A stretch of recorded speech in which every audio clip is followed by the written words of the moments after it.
হযরত বেলাল হাবশী দেখলো নূরের নবীকে হযরত বেলাল হাবশী দেখলো নূরের নবীকে এত কষ্ট পাওয়ার পরে এত দুঃখ পাওয়ার পরে এত যন্ত্রণা পাওয়ার পরে কালেমা তিনি ছাড়লো না মদিনা মদিনা আশিক মুমিনের ঠিকানা হযরত বেলাল রাদিয়াল্লাহু তাআলা আনহু নবীর কালেমা পড়েনি নবীকে শুধু দেখেছে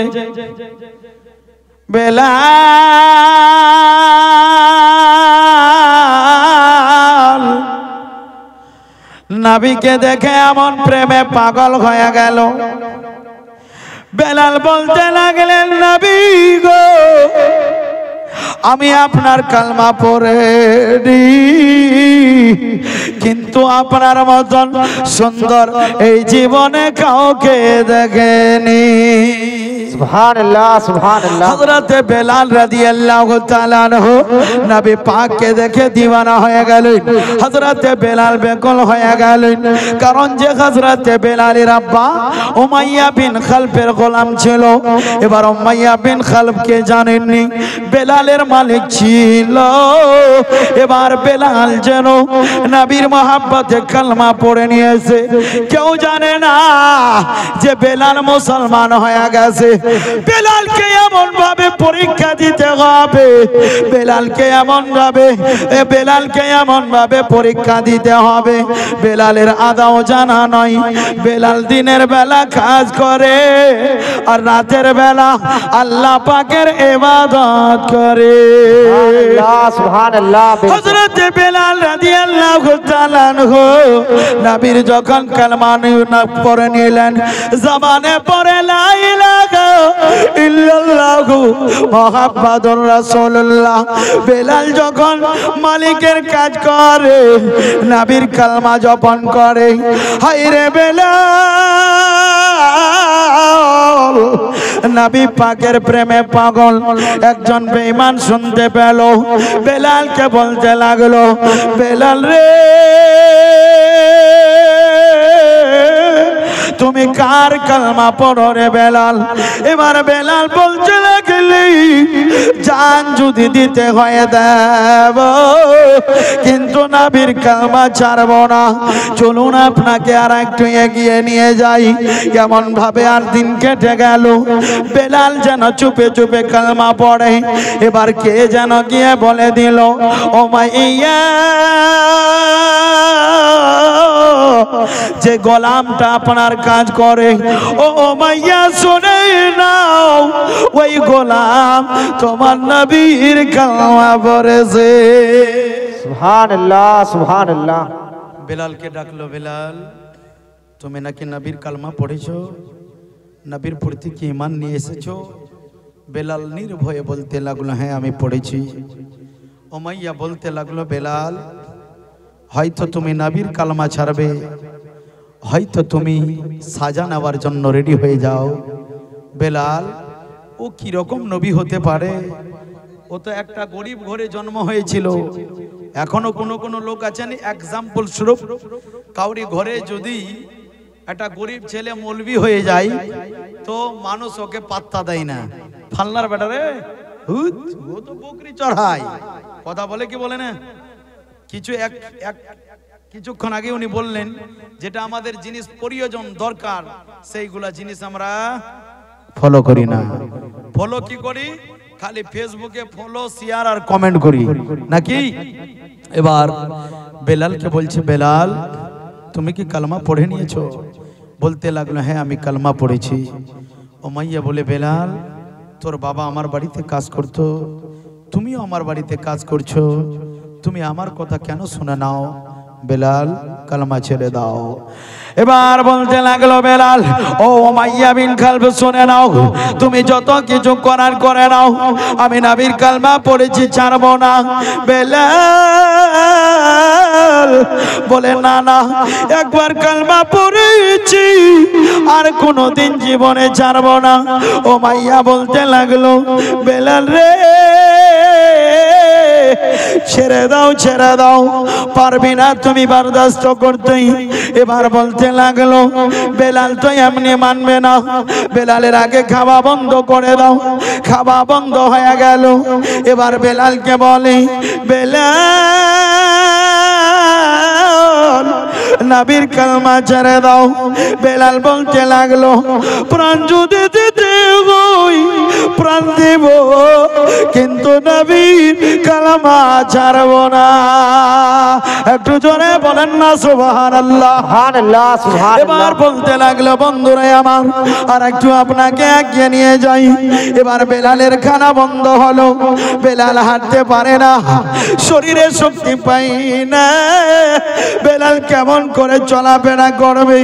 এবার উমাইয়া বলে, বেলালকে জিজ্ঞাসা করো ও কালমা পড়বে না ছাড়বে। এবার বেলালকে যখন বলে, বেলাল এখনো কি তোর জ্ঞান বুদ্ধি হয় না? বেলাল রে, তোমার খানা পিনা বন্ধ করেছি, কালমা তুমি ছাড়বে বলে।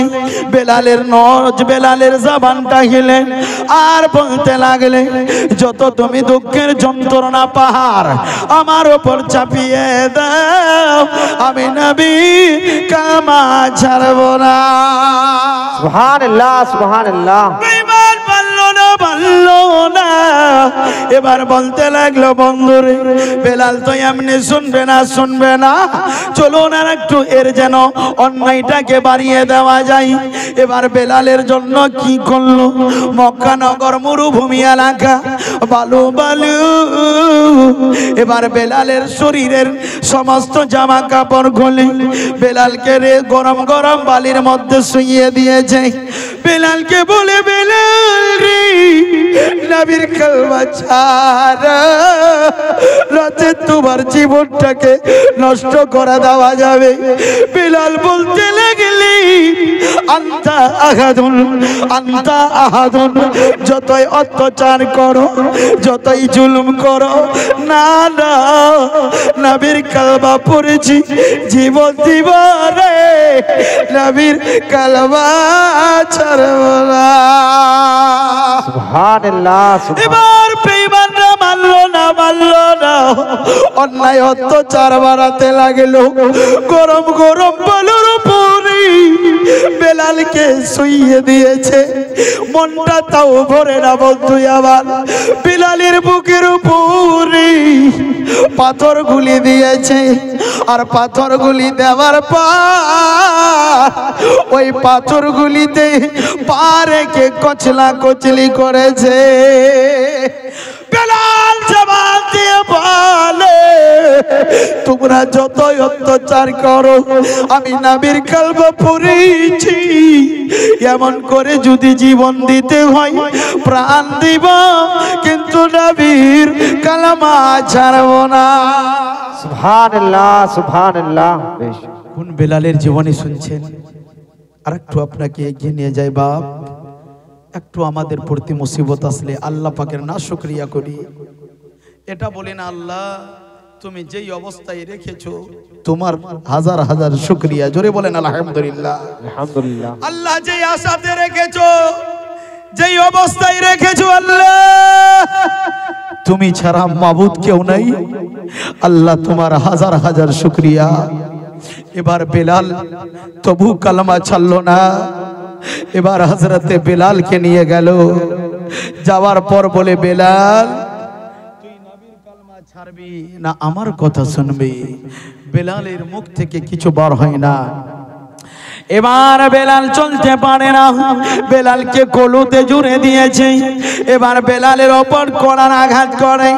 এবার বেলাল বলতে লাগলো, আল্লাহ আমাকে আঘাত সহ্য করার তুমি শক্তি দাও, তুমি বল দাও। আল্লাহর কাছে দোয়া করতে লাগলো, ও রব্বুল আলামিন, এরা যতই অত্যাচার করুক না কারো, আল্লাহ গো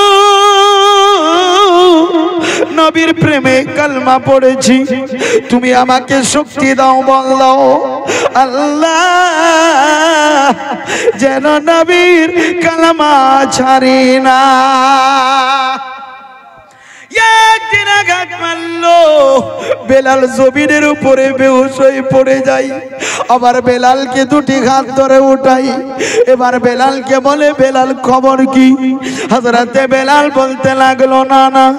আবার একদিন রেখে দিল, আবার দ্বিতীয় দিন সকাল হলো, এবার দ্বিতীয় দিন এনেছে, বেলালকে দাঁড়িয়ে দিয়েছে। বলতে লাগলো, বেলাল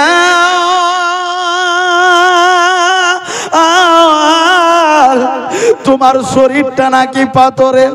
বেলাল রে, একটু নিজের শরীরটার চিন্তা করো। তোমার শরীরে আঘাত করা মারা যাবে না, কিন্তু বেঈমানের তরফ থেকে ইশারা, বেলালকে আঘাত মারো। 3 দিন পর্যন্ত আঘাত করতে লাগলেন। বেলাল তবু নবীর কালমা ছাড়ে না।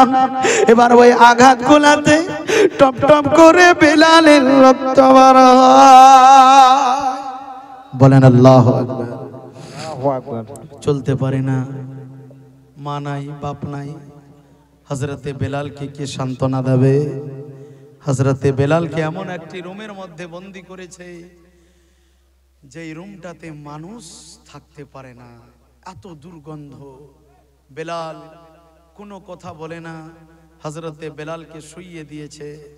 এবার সকাল হলো, বেলালকে গিয়ে জাগায় আর কানে বলে, বেলাল তোমার প্রেমের অবস্থা কি একটু বলো।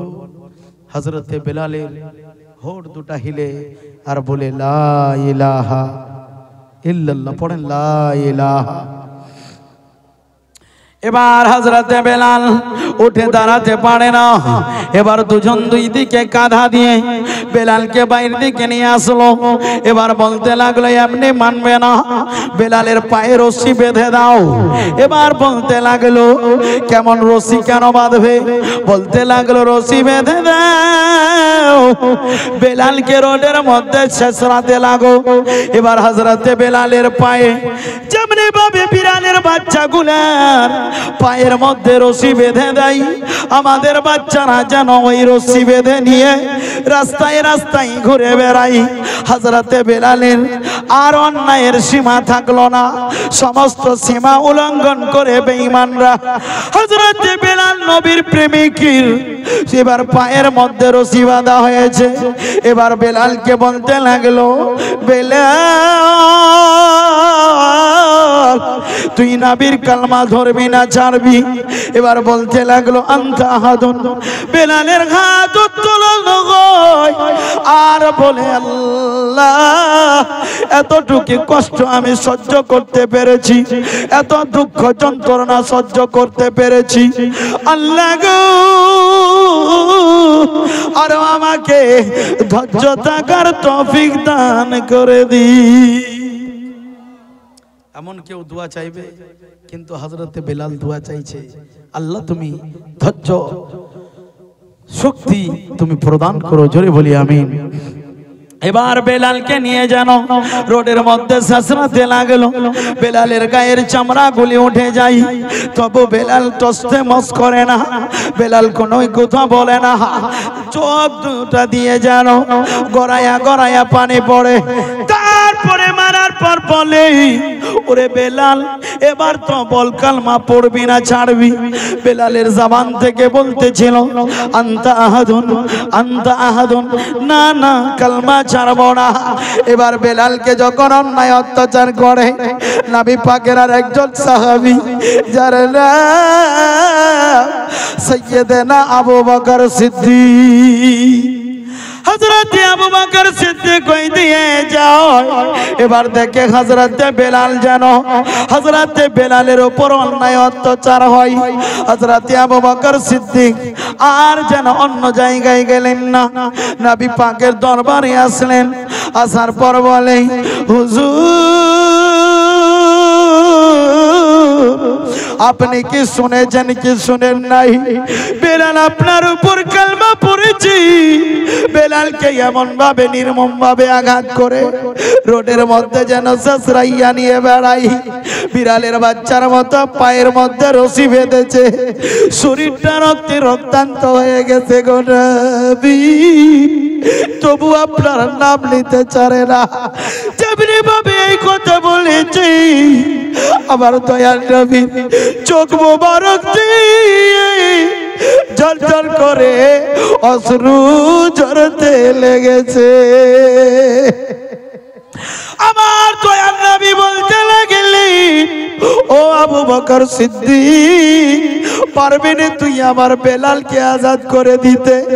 এবার হযরত আবু বকর সিদ্দিক বলতে লাগলেন, আকা ইয়া রাসূলুল্লাহ, আপনি যদি আবু বকরের প্রাণ চাইতেন গো আকা, আমি নিজের জীবন দিয়ে দিতাম।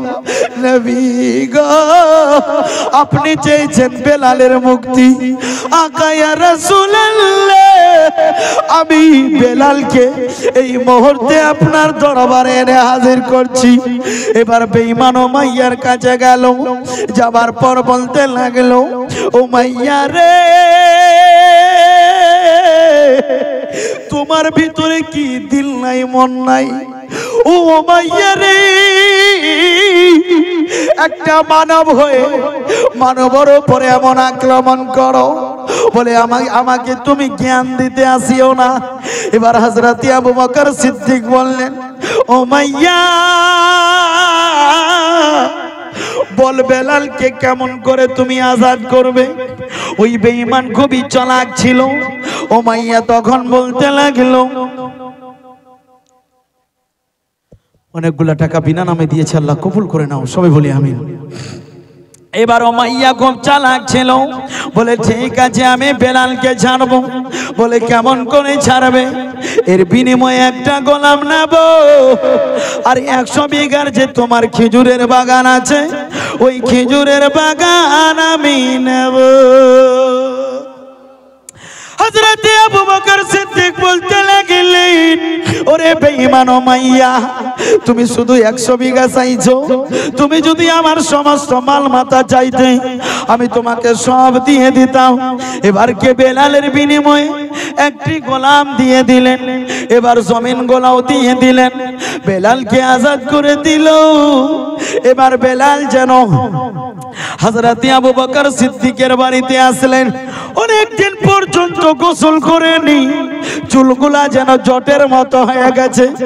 এবার বেলাল রাদিয়াল্লাহু তাআলা আনহু কে বাড়িতে এনে গোসল দেয়, আর গোসল দেওয়ার পর বলে নতুন কাপড় পরিয়ে দিল। দেওয়ার পর এবার বেলালকে বলে, বেলাল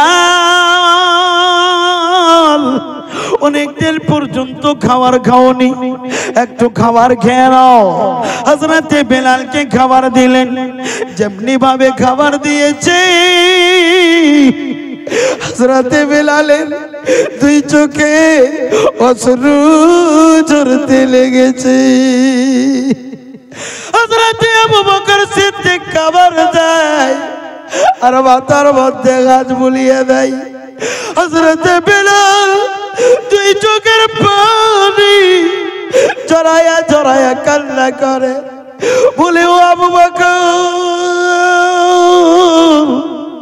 আমার জীবনটা গত হয়ে গেল, মা নাই বাবা নাই, জীবনে কোনদিন আমার মাথার ওপরে এত আদর করে হাত বুলিয়ে কেউ খাবার খিলায়নি।